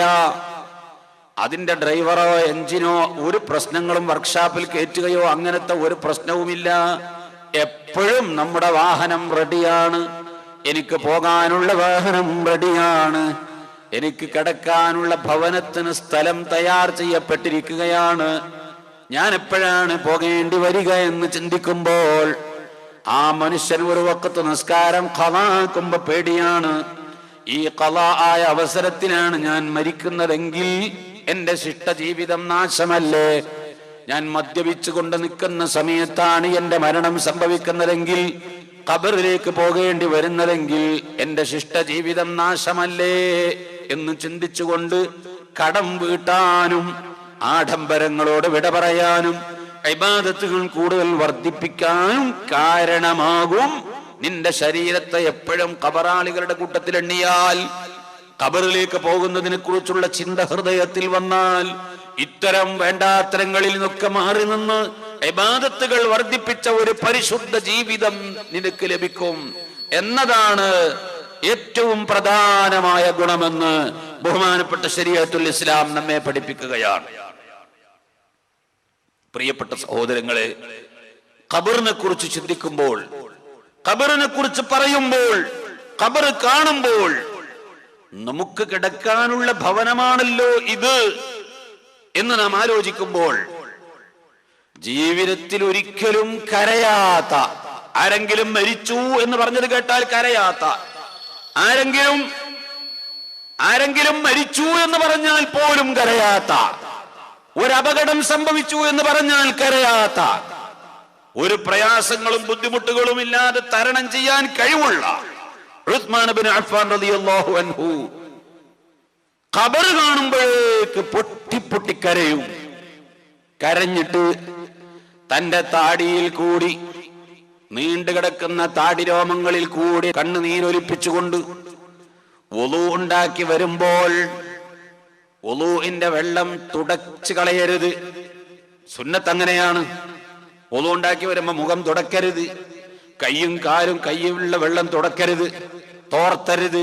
അതങ്ങനെ തന്നെ നിർത്തലാ സുന്നത്ത്. അപ്പോൾ ആ താടിയിൽ എത്ര വെള്ളം കാണും എന്ന പോലെ മുഖത്തുകൂടി കണ്ണീർ കണങ്ങൾ ഒലിച്ച് താടിരോമം കുതിർന്ന് തന്റെ മാറിടത്തിലേക്ക്, നെഞ്ചിലേക്ക് കണ്ണീർ കണങ്ങൾ ഇറ്റുവീഴും. വെറുതെ ഒരു പറച്ചിലല്ല. ജീവിതത്തിൽ ഒരിക്കലും കരയാത്ത, മരിച്ചാൽ കരയാത്ത, മയ്യത്ത് കൈകാര്യം ചെയ്യാൻ മനക്കരുത്തുള്ള, അപകടങ്ങൾ തരണം ചെയ്യാനും, ഒരാൾ ആക്സിഡന്റ് വിട്ട് കിടക്കുന്നത് കണ്ടാലും തരണം ചെയ്യാനും കൈകാര്യം ചെയ്യാനും കഴിവുള്ള ഉസ്മാൻ ഇബ്നു അഫ്ഫാൻ റളിയല്ലാഹു അൻഹു ഖബർ കാണുമ്പോഴേക്ക് പൊട്ടിക്കരയും. ആളുകൾ ചോദിച്ചു, സഹാബത്ത് ചോദിച്ചു, എന്താ ഉസ്മാൻ റളിയല്ലാഹു അൻഹു തങ്ങളെ നിങ്ങളെ ഖബർ കാണുമ്പോൾ കരയുന്നത്? നിങ്ങൾ എന്തിനാണ് ഇപ്പോൾ ഇത്ര വിഷമിക്കുന്നത്? നരകം കണ്ട, നരകത്തെ പറ്റി പറഞ്ഞാൽ നിങ്ങൾ കരയാറില്ല, സ്വർഗത്തെ പറ്റി പറഞ്ഞാൽ കരയാറില്ല, അതുപോലെ നിങ്ങൾ മറ്റെന്തെങ്കിലും അപകടം കണ്ടാൽ കരയാറില്ല. എന്തിനാണ് ഖബർ എന്ന് പറയുമ്പോഴേക്ക് നിങ്ങൾ കരയുന്നത്? ആ സമയത്താണ് ബഹുമാനപ്പെട്ട ഉസ്മാൻ റളിയല്ലാഹു അൻഹു പറയുന്നത്, അല്ലാഹുവിന്റെ റസൂൽ പറയുന്നത് ഞാൻ കേട്ടിട്ടുണ്ട്. ഇന്ന റസൂലുള്ളാഹി സ്വല്ലല്ലാഹു അലൈഹി വസല്ലമ ഖാൽ, നബി സല്ലല്ലാഹു അലൈഹി വസല്ലമ തങ്ങൾ പറയുന്നത് ഞാൻ കേട്ടിട്ടുണ്ട്. ഇന്നൽ ഖബറ അവ്വലു മൻസിലിൻ മിൻ മനാസിലിൽ ആഖിറ ഫഇൻ നജാ മിൻഹു ഫമാ ബഅദഹു ഐസറു മിൻഹു വഇൻ ലം യൻജു മിൻഹു ഫമാ ബഅദഹു അശദ്ദു മിൻഹു. ബഹുമാനപ്പെട്ട ഉസ്മാൻ റളിയല്ലാഹു അൻഹു പറയുന്നു, അല്ലാഹുവിന്റെ റസൂൽ പറയുകയാണ്, ഇന്നൽ ഖബറ, നിശ്ചയം ഖബർ അവ്വലു മൻസിലിൻ മിൻ മനാസിലിൽ ആഖിറ, ഒരു മനുഷ്യന്റെ ആഖിറത്തിലേക്കുള്ള ആദ്യ കവാടമാണ് ഖബർ. പരലോക ജീവിതത്തിന്റെ തുടക്കമാണ് ഖബർ. ഒരു മനുഷ്യന്റെ ജീവിതം, ലോകത്തുള്ള സർവ്വ സൃഷ്ടികളുടെയും ജീവിതത്തെ കുറിച്ച് ചിന്തിച്ചു നോക്കൂ. മൊത്തത്തിൽ നിങ്ങൾ ചിന്തിച്ചാൽ തുടക്കവുമില്ല ഒടുക്കവുമില്ല, അങ്ങനത്തെ ഒരു വസ്തുവുണ്ട്. തുടക്കമുണ്ട്, ഒടുക്കമില്ല, അതിന് അങ്ങനത്തെ ഒരു വസ്തുവുണ്ട്. തുടക്കവുമുണ്ട്, ഒടുക്കവുമുണ്ട്, അങ്ങനത്തെ വസ്തുക്കളുമുണ്ട്. അതേതാ? മൂന്നും. തുടക്കമില്ല, അവസാനവുമില്ല. അല്ലാഹു സുബ്ഹാനഹു വ തആല ഇന്ന കാലം മുതൽ തുടങ്ങി ഇന്ന കാലം വരെ ഉണ്ടാകൂ എന്നില്ലല്ലോ. അള്ളാഹുവിനൊരു തുടക്കമില്ല, അള്ളാഹുവിന് അവസാനവുമില്ല. അപ്പൊ തുടക്കമില്ല, ഒടുക്കവുമില്ല. ഇനി തുടക്കമുണ്ട്, ഒടുക്കമില്ല. മരണത്തോടുകൂടി പരലോക ജീവിതം തുടങ്ങി. ഇനി അതിന് അവസാനമുണ്ടോ? ഇല്ല. അള്ളാഹു എത്ര കാലമുണ്ടോ അത്രയും കാലം, അള്ളാഹു എത്ര കാലം ഉണ്ടോ അത്രയും കാലം പരലോകമുണ്ട്. സ്വർഗമാണോ സ്വർഗം, നരകമാണോ നരകം. നബി സല്ലല്ലാഹു അലൈഹി വസല്ലം തങ്ങൾ പറയുന്നു, പാരത്രിക ലോകത്തെ ജീവിതത്തിന്റെ അവസ്ഥയെ കുറിച്ച് പറയുമ്പോൾ സ്വർഗത്തിലെ വയസ്സ് എത്രയാണ്, സ്വർഗം എത്ര കാലമാണ്, പരലോക ജീവിതം എത്ര കാലമാണ്. ബഹുമാനപ്പെട്ട ഇമാം ഗസാലി റളിയല്ലാഹു അൻഹു പറയുകയാണ്, ഒരു ഉദാഹരണത്തിലൂടെ പറയുകയാണ്. ഈ ലോകം മുഴുവനും, പ്രപഞ്ചം മുഴുവനും അല്ലാഹു തആല കടകമണികളെ കൊണ്ട് നിറച്ചു. ദുന്യാവ് മുഴുവനും കടകമണിയാണ്. നമ്മുടെ ഈ ഒരു പ്രദേശം മാത്രമല്ല, നമ്മുടെ വീടിന്റെ ഒരു റൂം മുഴുവനും കടകമണിയാണെങ്കിൽ എത്ര ഉണ്ടാകും? റൂമിലല്ല, നമ്മുടെ ജില്ലയല്ല, നമ്മുടെ സ്റ്റേറ്റ് അല്ല, ഇന്ത്യ രാജ്യമല്ല, ലോകം മുഴുവനും അല്ലാഹു തആല കടകമണി കൊണ്ട് നിറച്ചു. അങ്ങനെ എത്രമാത്രം കടകമണി ഉണ്ടാകും ലോകത്ത്. അല്ലാഹു ഒരു പക്ഷിയെ സൃഷ്ടിച്ചു. ആ പക്ഷിയോട് പറഞ്ഞു, പക്ഷി, ഈ കടകമണിയുടെ കൂട്ടത്തിൽ നിന്ന് ഒരു കടകമണി നീ കൊത്തിയെടുക്കണം. ആ പക്ഷി ആ കടകമണി കൊത്തിയെടുക്കുന്നു. രണ്ടാമത്തെ ഒരു കടകമണി 1000 കൊല്ലം കഴിഞ്ഞിട്ടേ കൊത്താൻ പാടുള്ളൂ. ഈ പക്ഷി പിന്നീട് അതിൽ നിന്നൊരു കടകമണി കൊത്തിയെടുക്കുന്നത് 1000 കൊല്ലം കഴിഞ്ഞിട്ടാണ്. മൂന്നാമത്തെ ഒരു കടകമണി കൊത്തണമെങ്കിൽ ഇനി 1000 കൊല്ലം കഴിഞ്ഞിട്ടേ അതിൽ നിന്ന് മൂന്നാമത്തെ കടകമണി കൊത്താവൂ. അങ്ങനെ ഓരോ കടകമണിയും 1000 കൊല്ലം കഴിയുമ്പോഴേ ഓരോ കടകമണി അതിൽ നിന്ന് കൊത്തിയെടുക്കാവൂ. ഈ പക്ഷി എത്ര കാലം വെച്ചാണ് ഈ കടകമണി മുഴുവനും കൊത്തിയെടുത്ത് നശിപ്പിച്ച് കളയുക? എത്ര കാലം വേണ്ടി വരും? ആ കടകമണി മുഴുവനും ആ പക്ഷി ഇതുപോലെ കൊത്തി കൊത്തി കൊത്തി കളഞ്ഞ് നശിച്ചു പോയാലും പരലോക ജീവിതം അവസാനിക്കില്ല, അത് തുടരും. ഈ കടകമണി മുഴുവൻ കഴിഞ്ഞാലും അല്ലാഹു തആല നശിക്കോ? അല്ലാഹു തആലക്ക് നശിപ്പില്ലല്ലോ. അതുപോലെ ആ പരലോകം തുടക്കമുണ്ട്, ഒടുക്കമില്ല. തുടക്കവും ഒടുക്കവും മനുഷ്യന്മാർ തന്നെ. നമ്മളൊരു കാലത്ത് തുടങ്ങി, ഇനി നമ്മൾ നഷ്ടപ്പെടാൻ പോവാണ്, അസ്തമിക്കുക. ഇങ്ങനെ 3 തരത്തിൽ പ്രപഞ്ചത്തിലെ സൃഷ്ടികളെ നമുക്ക് കാണാം. അല്ലാഹു പ്രപഞ്ചത്തിലെ സൃഷ്ടിയല്ല, പക്ഷേ വിഷയം പറഞ്ഞപ്പോൾ അത് പറഞ്ഞു എന്ന് മാത്രം. അത് പ്രപഞ്ചം എന്ന അർത്ഥത്തിലോ സൃഷ്ടി എന്ന അർത്ഥത്തിലോ പറഞ്ഞതല്ല. അപ്പോൾ നമ്മുടെ ദുനിയാവിലെ ഈ പാരത്രിക ലോകത്തെ ജീവിതത്തിന്റെ തുടക്കം ഏതാണ്? അൽ ഖബറു അവ്വലു മൻസിലിൻ മിൻ മനാസിലിൽ ആഖിറ. പാരത്രിക ലോകത്തെ ജീവിതത്തിന്റെ തുടക്കം ഖബറാണ്. ഫമൻ നജാ മിൻഹു വമാ ബഅദഹു ഐസറു മിൻഹു. ഈ ഖബറിൽ നിന്ന് ഒരു മനുഷ്യൻ രക്ഷപ്പെട്ടാൽ അതിന്റെ ശേഷമുള്ളത് മുഴുവനും എളുപ്പമായി.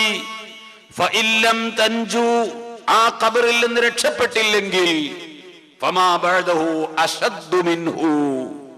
ശേഷമുള്ള ജീവിതം ഇതിനേക്കാൾ കടുപ്പമാണ്, കഠിനമാണ്, പ്രയാസമാണ്, ഒരിക്കലും സഹിക്കാൻ കഴിയാത്തതാണ് എന്ന് നബി സല്ലല്ലാഹു അലൈഹി വസല്ലം തങ്ങൾ പറഞ്ഞിട്ടുണ്ട്. അത് ഓർത്തുകൊണ്ടാണ് ഞാൻ കരയുന്നത്. ഇവിടെ നിന്ന് രക്ഷപ്പെട്ട് കിട്ടിയാൽ ബാക്കിയെല്ലാം എളുപ്പമായി. ഇവിടെ നിന്ന് രക്ഷപ്പെട്ട് കിട്ടിയില്ലെങ്കിൽ കാര്യം വളരെ ഗൗരവമാണ്. എന്താണ് ഖബറിന്റെ സ്ഥിതി? നബി സല്ലല്ലാഹു അലൈഹി വസല്ലമ തങ്ങൾ പറഞ്ഞിട്ടുള്ള വിവരണങ്ങൾ ഉസ്മാൻ ഇബ്നു അഫ്ഫാൻ റളിയല്ലാഹു അൻഹു പറഞ്ഞത് മുഴുവനും നമുക്ക് പറയാൻ സമയമില്ല. ഖബറിനെ കുറിച്ച് റസൂലുള്ളാഹി പറഞ്ഞതിൽ നിന്ന് ഉസ്മാൻ റളിയല്ലാഹു അൻഹു ഉദ്ധരിച്ച ഒരു ഹദീസിന്റെ ഭാഗം പറയാൻ നമുക്ക് ടൈമില്ല. അത്രയും വിശാലവും ഗൗരവമാണ് ആ കാര്യം.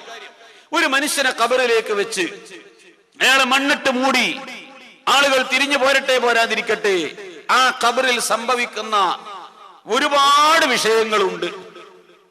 ഖബറിൽ ഏത് മുഅ്മിനീങ്ങളും അനുഭവിക്കുന്ന ചില സംഗതികളുണ്ട്. അതിൽ മുഅ്മിൻ ഒഴിവല്ല, തെമ്മാടി ഒഴിവല്ല, കാഫിർ ഒഴിവല്ല. സ്വാലിഹായ മനുഷ്യനാവട്ടെ, തങ്ങളാവട്ടെ, മുസ്ലിയാരാവട്ടെ, ആര് തന്നെ ആയാലും ഖബറിന്റെ അടുക്കൽ ഒരിക്കലും രക്ഷപ്പെടാത്ത ചില പ്രത്യേക പണികൾ ആ ഖബറിന് ചെയ്യാനുണ്ട്. അതിൽ നിന്ന് ഒരു മനുഷ്യനും ഒഴിവല്ല. എന്താണത്? ഒന്നാമത്തത്, ഖബറിലേക്ക് ഒരു മനുഷ്യരെ വെച്ചാൽ ലഗ്തത്തുൽ ഖബർ, ഖബറിന്റെ രണ്ട് സൈഡിലുള്ള ചുമര് ആ മനുഷ്യനെ പിടിച്ചിട്ട് ഇങ്ങോട്ട് പ്രസ് ചെയ്യും. രണ്ടും കൂടി കൂട്ടിയിട്ടൊന്ന് അരച്ചു പൊടിക്കും ആ ഖബർ. ഏത് മനുഷ്യരെയും രണ്ട് ഭാഗത്തുള്ള ഭിത്തികൾ തമ്മിൽ കൂടി ചേർന്നുകൊണ്ട് ആ മനുഷ്യരെ ഒന്ന് അരച്ചു പൊടിക്കും. രണ്ട് ഭാഗത്തുള്ള വാരിയല്ലുകൾ സൈഡിലേക്ക് കോർക്കപ്പെട്ടുകൊണ്ട് ഈ രണ്ട് കൈകൾ കോർത്തിണങ്ങിയതുപോലെ രണ്ട് സൈഡിലുള്ള വാരിയല്ലുകൾ തമ്മിൽ കോർക്കപ്പെട്ടുകൊണ്ട് ആ രണ്ട് വാരിയല്ലുകൾ പൊടിപൊടിയാകുന്ന ശബ്ദം മനുഷ്യനല്ലാത്ത ലോകത്തിന്റെ ഏത് ഭാഗത്തിലുള്ള മനുഷ്യനും കേൾക്കത്തക്ക, സൃഷ്ടികൾക്കും കേൾക്കത്തക്ക വിധത്തിൽ അതിന്റെ ഉള്ളിൽ നിന്ന് ശബ്ദം വരും. ഇങ്ങനത്തെ ഒരു ഭയാനകമായ അവസ്ഥ ഖബറിലേക്ക് വെച്ചാൽ ഉണ്ട്. ബഹുമാനപ്പെട്ട സൈനബ് റളിയല്ലാഹു അൻഹാ നബി സല്ലല്ലാഹു അലൈഹി വസല്ലമ തങ്ങളുടെ പുന്നാര മകൾ ഖബറിലേക്ക് ഇറക്കി വെച്ചത് ആ തിരുക്കരങ്ങളെ കൊണ്ടാണ്, ആ ശറഫാക്കപ്പെട്ട കൈ കൊണ്ടാണ്.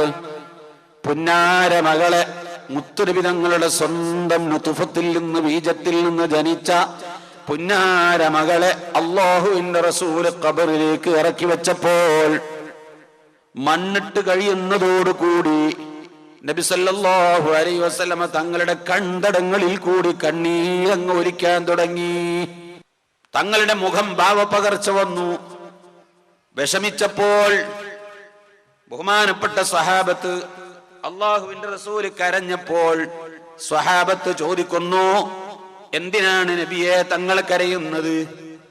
അള്ളാഹുവിന്റെ റസൂല് പറയുന്നു, എന്റെ പൊന്നുമോള് സൈനബ് ഖബറിന്റെ രണ്ട് ചുമരുകൾ തമ്മിൽ കൂട്ടിഘടിപ്പിച്ചുകൊണ്ട് എന്റെ സൈനബാനെ പിടിച്ച് ഇടുക്കിയപ്പോൾ, കൂട്ടി വരച്ചപ്പോൾ എന്റെ കുഞ്ഞുമോള് സൈനബയുടെ എല്ലുകൾ പൊടിപൊടിയാകുന്ന ശബ്ദം ഈ പ്രപഞ്ചത്തിലുള്ള ഭൂമിലോകത്തുള്ള സർവ്വ സൃഷ്ടികളും കേൾക്കാൻ മാത്രം ശബ്ദമുണ്ടായത് ഞാൻ കേട്ടുപോയി സ്വഹാബത്തെ.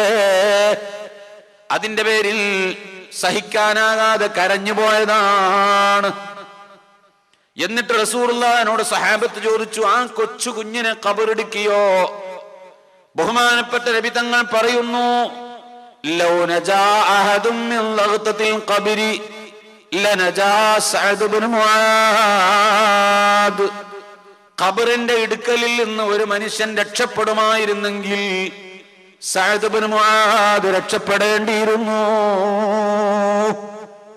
മദീനക്കാരായ സ്വഹാബത്തിന്റെ, അൻസാരികളായ സ്വഹാബത്തിന്റെ നേതാവാണ്.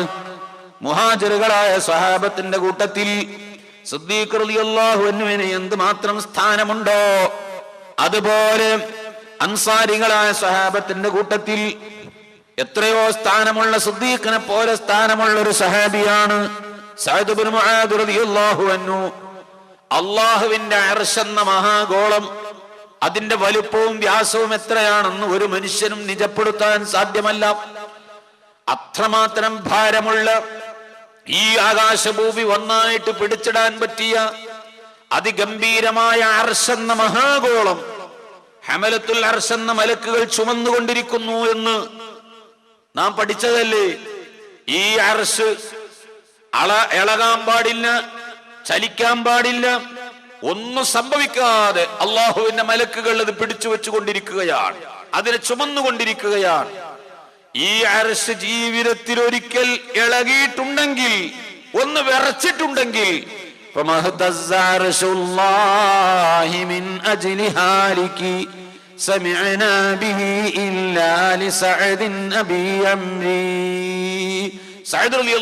വഫാത്തായി എന്ന് കേട്ടപ്പോൾ മാത്രമാണ് പെട്ടെന്ന് അർശ് പോലും ഒന്ന് വിറച്ചു പോയത്. അതാണ് സഅദ് റളിയല്ലാഹു അൻഹു. നടന്നു പോകുമ്പോ അല്ലാഹുവിന്റെ റസൂൽ നടക്കാൻ സ്ഥലമില്ല, തങ്ങൾ കാലിന്റെ വിരല് കുത്തിയിട്ടാ നടക്കുന്നത്. സ്വഹാബത്ത് ചോദിച്ചു, എന്തിനാ നബിയെ ഇങ്ങനെ നടക്കുന്നത്? നടക്കാൻ സ്ഥലം വേണ്ടേ? മലക്കുകൾ ആ മയ്യത്തിനെ അനുഗമിച്ചിട്ട്, വാനലോകത്തിനിറങ്ങിയ ലക്ഷോപലക്ഷം മലക്കുകൾ ആ മയ്യത്തിനെ അനുഗമിച്ചുകൊണ്ട് ഭൂമിയിൽ കൂടി നടക്കുമ്പോൾ എവിടെ നോക്കിയാലും മലക്കുകൾ തന്നെ. നബി സല്ലല്ലാഹു അലൈഹി വസല്ലമ തങ്ങൾ നടക്കാൻ സ്ഥലമില്ലാത്തത് കൊണ്ട് കാലിന്റെ പെരുവിരൽ കുത്തിയിട്ടായിരുന്നു നടന്നത് എന്നും, അതിന് മാത്രം മലക്കുകൾ ഇറങ്ങി വന്നു എന്നും അവിടുത്തെ തിരുനാവിൽ നിന്ന് പുറത്തു വന്ന വാചകമാണ്. നിഷേധിക്കാൻ പാടില്ല, സംശയിക്കാൻ നമുക്ക് പാടില്ല. റസൂലുള്ളാഹിന്റെ നാവിൽ നിന്ന് പുറത്തു വന്ന വാക്കവല്ലേ അത്. അതിനാരെങ്കിലും വിഷമത്തോടുകൂടി കാണാൻ പാടുണ്ട്, അതിനെ പരിഹസിക്കുന്നവരുണ്ട്. അതാ ഞാൻ അങ്ങനെ പറയാൻ കാരണം. പ്രിയപ്പെട്ട മുഅ്മിനീങ്ങളെ, ആ സഅദിനെ ഖബറിലേക്ക് വെച്ചതാരാ? അഷ്റഫുൽ ഖൽഖ് തങ്ങളെ കൈകൊണ്ടല്ലേ. ഖബറിലേക്ക് വെച്ചു, മണ്ണിട്ട് മൂടിക്കഴിഞ്ഞപ്പോൾ പെട്ടെന്ന് റസൂലുള്ളാഹിക്ക് മുഖഭാവം വ്യത്യാസം വന്നു, പകർച്ച വന്നു. തങ്ങൾക്ക് വിഷമം വന്നാൽ ഉണ്ടാകുന്ന അനുഭവം സ്വഹാബത്തിന് അറിയാം. അല്ലാഹുവിന്റെ റസൂൽ പറഞ്ഞു, നിങ്ങൾ തസ്ബീഹ് ചൊല്ലിക്കോ, ഇസ്തിഗ്ഫാർ ചൊല്ലിക്കോ, ദിക്റുകൾ ചൊല്ലിക്കോ. എല്ലാവരും കൂടി ദിക്റും ഇസ്തിഗ്ഫാറും ചൊല്ലാൻ തുടങ്ങി. കുറച്ചു കഴിഞ്ഞപ്പോൾ സമാധാനമായി. എന്തേ? സഅദിനെ ഖബർ വെറുതെ വിട്ടില്ല, ഖബർ ഇടുക്കി കളഞ്ഞു. വിടുകയാണെങ്കിൽ സഅദിനെയാണ് വിടേണ്ടത്. ആ സഅദിനെ പോലും ഖബർ ഇടുക്കി കളഞ്ഞുവെങ്കിൽ ലൗ നജാ അഹദും മിൻ ലഗ്തത്തിൽ ഖബരി ലനജാ സഅദ് ഇബ്നു മുആദ്. ഖബറിന്റെ ഇടുക്കലിൽ നിന്നൊരു മനുഷ്യൻ രക്ഷപ്പെടുമായിരുന്നെങ്കിൽ സഅദ് ഇബ്നു മുആദ് രക്ഷപ്പെടേണ്ടിയിരുന്നു. ഇത് സർവ്വ മുഅ്മിനീങ്ങൾക്കും ഒരൊറ്റ സ്വഹാബി അതിൽ നിന്നൊഴിവല്ല, ഒരൊറ്റ വലിയും അതിൽ നിന്നൊഴിവല്ല, ഒരൊറ്റ തങ്ങളും അതിൽ നിന്ന് ഒഴിവല്ല, ഒരു കുട്ടിയും അതിൽ നിന്ന് ഒഴിവല്ല. ഇത് അല്ലാഹു എല്ലാവർക്കും വെച്ച നിശ്ചയമാണ്. പക്ഷേ തെമ്മാടികൾക്കും സ്വാലിഹീങ്ങൾക്കും എന്താ വ്യത്യാസം? അള്ളാഹുവിന്റെ ഇഷ്ടദാസന്മാരും സ്വാലിഹീങ്ങളുമായ ആളുകൾക്ക് ഒരു പിടുത്തവും വിടലുമാണ്. മതി, അത് തന്നെ ഗൗരവമാണ്, സഹിക്കാവുന്നതല്ല. അതേ സമയത്ത് തെമ്മാടികൾക്ക് ഇത് ഖിയാമത്ത് നാൾ വരെ തുടർന്നുകൊണ്ടിരിക്കും. ഇതാണ് രണ്ടും വ്യത്യാസം. ഇമാം സുയൂത്തി തന്റെ ശറഹ് സുദൂറിൽ വിവരിക്കുന്നു. വിവിധ ഹദീസുകളിൽ പറഞ്ഞിട്ടുണ്ട്. അള്ളാഹു നമ്മെ അതിനെ തൊട്ടെല്ലാം സലാമത്ത് നൽകുമാറാവട്ടെ. പ്രിയപ്പെട്ട മുഅ്മിനീങ്ങളെ, അള്ളാഹുവിന്റെ മലക്കുകൾ ഇരിക്കുന്ന സദസ്സാണ്. ഇൽമിന്റെ മജ്ലിസ്, റഹ്മത്തിന്റെ മലക്കുകൾ പൊതിയപ്പെട്ട സദസ്സാണ്.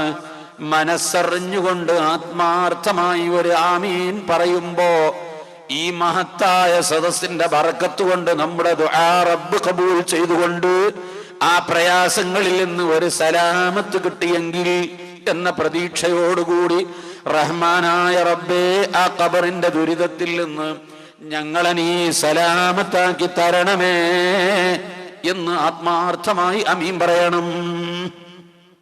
ഏതെങ്കിലും ഒരു സദസ്സിൽ വെച്ചുള്ള ദുആ കൊണ്ട് അങ്ങനെ രക്ഷപ്പെട്ട് കിട്ടിയെങ്കിൽ ഇതെല്ലാവരും അനുഭവിക്കാനുള്ളതാണ്. രണ്ടാമത്, ഖബറിലുള്ള മറ്റൊരവസ്ഥ എന്താണ്? മുൻകർ നക്കീറൊന്നും വരാനായിട്ടില്ല. അതിനു മുമ്പ് അനുഭവിക്കേണ്ടുന്ന ഒരുപാട് വിഷമങ്ങളുണ്ട്. ഖബറിന്റെ ദുരിതങ്ങൾ തന്നെ പറയുകയാണെങ്കിൽ എത്രയോ ദിവസങ്ങൾ വെച്ച് പറയാനുണ്ട്. അഹ്വാലുൽ ഖുബൂർ, എത്രയെത്ര ഗ്രന്ഥങ്ങളാണ് ആ വിഷയത്തിൽ വിരചിതമായിട്ടുള്ളത്. ബഹുമാനപ്പെട്ട നബി തങ്ങൾ പറയുന്നു, ഒരു മനുഷ്യന്റെ റൂഹനെ പിടിക്കുന്ന സമയത്ത് 500 മലക്കുകൾ കൂടിയിട്ടാ പിടിക്കുന്നത്. 250 മലക്കുകൾ ഒരു സൈഡിൽ നിൽക്കും, 250 മലക്കുകൾ മറ്റേ സൈഡിൽ നിൽക്കും. കാലിന്റെ തള്ളവിരൽ മുതൽ കാൽമുട്ട് വരെ പിടിച്ചു കൊണ്ടുവന്നിട്ട് 50 മലക്കുകൾ അങ്ങ് മാറി നിൽക്കും. അപ്പോൾ മറ്റേ സൈഡിലുള്ള 50 മലക്കുകൾ കാലിന്റെ തള്ളവിരൽ മുതൽ പിടിച്ച് മുട്ടുവരെ പിടിച്ച് അവരങ്ങ് മാറി നിൽക്കും. അങ്ങനെ ഘട്ടം ഘട്ടമായി പിടിച്ച് തൊണ്ടക്കുഴി വരെ എത്തും. വേദന സഹിക്കവയ്യാത്ത വേദന, വിവരിക്കാൻ കഴിയാത്ത വേദന. ഇമാം ഗസാലി തങ്ങൾ പറയുകയാണ്, ഇഹ്യാ ഉലൂമുദ്ദീനിൽ കാണാം, മരണത്തിന്റെ വേദന അളക്കാനും തൂക്കാനും കഴിയുന്നതാണെങ്കിൽ അതിൽ നിന്ന് ഒരു കടകമണിയുടെ അത്ര കിട്ടിയാൽ ദുനിയാവിൽ അല്ലാഹു സൃഷ്ടിച്ച ഏറ്റവും വലിയ ഒരു പർവ്വതത്തിന് മുകളിൽ കൊണ്ടുപോയി വെച്ചാൽ ആ പർവ്വതം സെക്കൻഡ് കൊണ്ട് ഉരുങ്ങി അതങ്ങ് വെക്കലോടുകൂടി ഉരുകി ഒലിച്ച് ഭൂമിക്ക് മുകളിൽ അങ്ങനെ ഒരു പർവ്വതം ഇല്ലാതെയായി ഒലിച്ചു പോകുമായിരുന്നു. മരണത്തിന്റെ വേദനയിൽ നിന്ന് ഒരു അണു അളവ് കിട്ടിയാൽ ആ വേദന കാലിന്റെ തള്ളവിരൽ മുതൽ പിടിച്ച് മനുഷ്യന്റെ തൊണ്ടക്കുഴി വരെ കൊണ്ടുവന്ന് അപ്പോഴേക്ക് ആ മനുഷ്യൻ അനുഭവിക്കുന്ന വേദന എത്രമാത്രം ഗൗരവമായിരിക്കും. എന്നാൽ ഇത് ഒരു പ്രാവശ്യമല്ല, തൊണ്ടക്കുഴി വരെ എത്തിയിട്ട് അത് തിരിച്ച് താഴോട്ട് തന്നെ ഇടും. രണ്ടാമത് പിന്നെയും പിടിക്കും. പിന്നെ തൊണ്ടക്കുഴി വരെ കൊണ്ടുവന്ന് വീണ്ടും താഴോട്ടിടും. അള്ളാഹുവിന്റെ റസൂല് പറയുന്നു, 90 തവണ 90 പ്രാവശ്യം ഏത് മനുഷ്യന്റെ റൂഹും കാലിന്റെ തള്ളവിരലിൽ നിന്ന് പിടിച്ചു വലിച്ച് തൊണ്ടക്കുഴി വരെ എത്തിയിട്ട് അത് താഴോട്ട് തന്നെ വലിച്ചിട്ടുകൊണ്ട് പിന്നെയും പിടിച്ചു വലിക്കും. ഇതൊക്കെ ഞാനും നിങ്ങളും അനുഭവിക്കാൻ പോകുന്നതാണ്. അർഹമുർറാഹിമായ റബ്ബ് അതൊക്കെ നിസ്സാരമാക്കി തരുമാറാകട്ടെ. അല്ലാഹുവേ, നീ ഞങ്ങളോട് കരുണ കാണിക്കണം റഹ്മാനേ. അള്ളാഹുവിന്റെ സൃഷ്ടികളിൽ ബലഹീനനായ മനുഷ്യൻ, അള്ളാഹുവിന്റെ ശത്രുവായ, അള്ളാഹുവിന്റെ അഅദാആയ പരിശുദ്ധ ദീനിന്റെ ശത്രുക്കൾക്ക് പോലും ഇത്ര വലിയ കണ്ടുപിടുത്തങ്ങൾ, ദിവസങ്ങളും മണിക്കൂറുകളും മാസങ്ങളും ആഴ്ചകൾ വെച്ച് ചെയ്യേണ്ട പണികൾ സെക്കൻഡ് കൊണ്ട് ചെയ്തു തീർക്കുന്ന എത്രയെത്ര സംവിധാനങ്ങൾ, സൗകര്യങ്ങൾ ഈ ലോകത്ത് വന്നിട്ടുണ്ട്. ഈ വന്നിരിക്കുന്ന സൗകര്യങ്ങളുടെ മുമ്പിൽ പഴയ കാലത്ത് ഈ സദസ്സിലിരിക്കുന്ന കാരണവന്മാരുടെ കുഞ്ഞുകാലങ്ങളിൽ മാസങ്ങളോളം വെച്ച് ചെയ്തിരുന്ന പണി സെക്കൻഡുകളെ കൊണ്ട് പൂർത്തിയാക്കുന്നു ഇന്ന് അവരുടെ പേരമക്കള് വീട്ടിലിരുന്ന് കമ്പ്യൂട്ടറിന്റെ മുമ്പിൽ വെച്ചിട്ട്. ഒരു ദിവസം കൊണ്ട് ചെയ്തിരുന്ന പണി 1 മണിക്കൂർ കൊണ്ട് ചെയ്ത് പൂർത്തിയാക്കി വീണ്ടും ആവർത്തിച്ച് ചെയ്യാൻ ഇന്ന് സംവിധാനങ്ങളില്ലേ. ആ ലോകത്ത് ഇതൊക്കെ നമുക്ക് സംശയിക്കേണ്ടതുണ്ടോ? രണ്ടാമത്, ഇതൊക്കെ ശാസ്ത്രീയമായി തെളിയിച്ചിട്ട് വേണോ ഒരു മുഅ്മിനായ മനുഷ്യന് വിശ്വസിക്കാൻ? നബി സല്ലല്ലാഹു അലൈഹി വസല്ലമ തങ്ങൾ പറഞ്ഞു തന്നാൽ മാത്രം പോരെ. ഖബറിന്റെ ജീവിതത്തെ കുറിച്ച് ആരെങ്കിലും പോയി തിരിച്ചു വന്നതാണോ? ബഹുമാനപ്പെട്ട നബി തങ്ങളോട് അല്ലാഹു തആല വഹി അറിയിച്ചു കൊടുത്തുകൊണ്ട് സൃഷ്ടിച്ച് അത് കൈകാര്യം ചെയ്തുകൊണ്ടിരിക്കുന്ന റബ്ബ് അവന്റെ ഹബീബായ നബിയെ കൊണ്ട് പറയിപ്പിച്ചു. ആ നബി സല്ലല്ലാഹു അലൈഹി വസല്ലമ തങ്ങൾ നമുക്ക് പറഞ്ഞു തന്നു. അതിനെ വിശ്വസിക്കാൻ നമ്മൾ നിർബന്ധിതരാണ് എന്നതുകൊണ്ട് നാം അത് വിശ്വസിക്കുന്നു. സംശയിക്കാൻ പോലും പാടില്ലാത്ത കാര്യമാണ്. അപ്പൊ റെയിൽ പാളത്തിൽ വെച്ച് തലമുറിച്ച് കളയുന്ന, അല്ലെങ്കിൽ ഒരൊറ്റ വെട്ടിന് തലയങ്ങ് മുറിഞ്ഞു പോകുന്ന മനുഷ്യൻ ഇതെല്ലാം കൂടി എങ്ങനെ അനുഭവിക്കുന്നു എന്ന് സംശയിക്കേണ്ടതില്ല. മനുഷ്യനിർമ്മിതങ്ങളായ വസ്തുക്കൾക്ക് തന്നെ അതിനേക്കാൾ എളുപ്പത്തിൽ പലതും ഇവിടെ ചെയ്യാൻ കഴിയുമെങ്കിൽ ഖാലിഖായ ഈ പ്രപഞ്ചത്തെ സൃഷ്ടിച്ച റബ്ബ്, ഇത് കണ്ടുപിടിക്കാൻ മനുഷ്യന് കഴിവ് കൊടുത്ത തലച്ചോറിന്റെ സൃഷ്ടാവായ റബ്ബ്, ആ റബ്ബിന് ഇതെല്ലാം ചെയ്യുന്നതിനും സൃഷ്ടിക്കുന്നതിനും നടപ്പാക്കുന്നതിനും എന്താ പ്രയാസം? എല്ലാവരും അനുഭവിക്കും. ഇങ്ങനെ മരണത്തെ അഭിമുഖീകരിച്ച ഒരു മനുഷ്യൻ ആ മരണത്തിന്റെ വേദനകളും മരണത്തിന്റെ മറ്റു ഭീകരതകളും അനുഭവിച്ച് ഖബറിലേക്ക് അങ്ങ് ചെല്ലുമ്പോൾ മരണത്തെ വളരെ നിസ്സാരമായിട്ട് മാത്രമേ അവന് തോന്നുകയുള്ളൂ. മരണത്തെ ഇത്രയും ഗൗരവത്തിൽ അനുഭവിച്ച ഒരു മനുഷ്യൻ ഖബറിന്റെ ഉള്ളിലേക്ക് ചെല്ലുമ്പോ ആ മരണം വളരെ നിസ്സാരമായിട്ടാണ് അയാൾക്ക് തോന്നുന്നത്.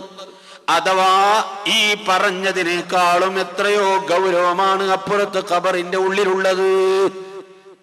അയാൾ അപ്പോൾ പറയും, മരണം എത്ര നിസ്സാരം, മരണം എത്ര എളുപ്പം, മരണം എത്ര സന്തോഷം എന്ന് ആ മനുഷ്യനെപ്പോൾ തോന്നിപ്പോകും. അപ്പോൾ ഖബറിന്റെ ദുരിതവും വിഷമങ്ങളും എത്രയാണ്. ഖബറിന്റെ ഇടുക്കൽ തന്നെ ഒന്ന് ആർക്കെങ്കിലും സഹിക്കാൻ കഴിയുന്നതാണോ അത്? രണ്ടാമത്, ഖബറിന്റെ ഉള്ളിലേക്ക് ഖബറിന്റെ കാര്യങ്ങൾ അറിയാനും അന്വേഷിക്കാനും വേണ്ടി അല്ലാഹു തആല ഒരു മലക്കിനെ നിശ്ചയിക്കും.